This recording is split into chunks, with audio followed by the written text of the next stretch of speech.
เมนูยังบัดนี้เอาไข่จ้ะไข่แผ่นเหลืองไข่แผ่นใส่ยังใส่แฮมจ้ะ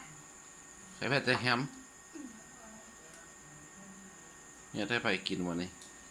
คิดกินกับอ้ายเฮ็ดให้อ้ายกินอ้ายขี้คร้านเนาะก็ได้เห็นอ้ายกินแบบกินคนเดียวไม่รู้ว่าคนที่ขอ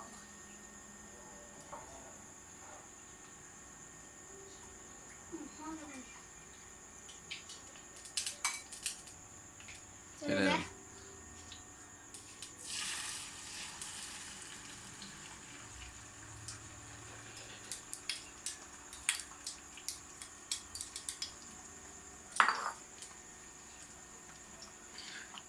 อ้าวถ้าซีมือเมซ่ามื้อนี้ทอดทอดไข่ใส่หยังใส่แฮมโอ้เมนูฝรั่งอาจจะฟ้าคนมันตีน้ำมันก็ใส่หลายโพดน่ะน้ำมันใส่หลายใครก็ต้องใส่หลายแดด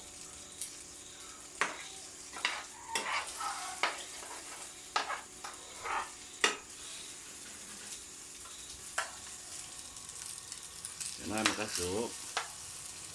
เอาตัวเกียมถ้วยมาไว้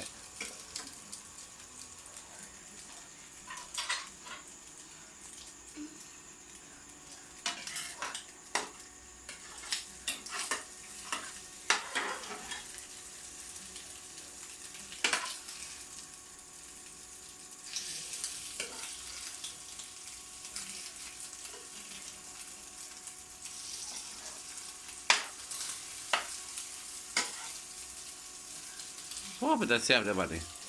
แล้ววะมันบ่เคยเห็นตะเกียบได้หนิ โอเคเลยอ่ะพ่อว่าเฮ็ด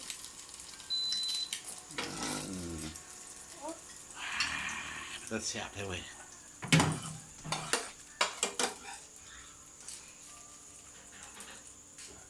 ให้มีตู้ซิมเลยเด้อ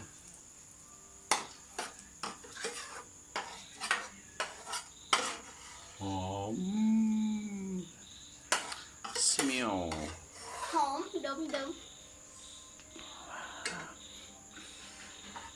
หอมแท้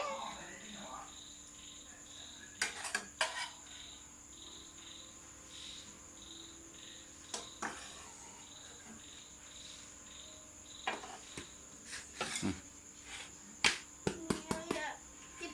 กระติบหอมบ่ จิบชิมเด็กนี่กินไข่ใส่แฮม มึงยังเฝ้าอ่ะ อายขี้ข้านน้องเฮ็ดได้กินบ่กินวะ เนี่ย อายกินบ่แซ่บบ่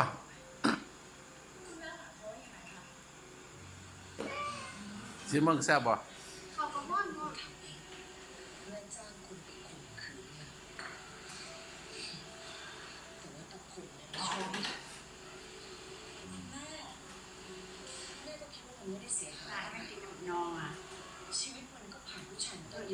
เนี่ย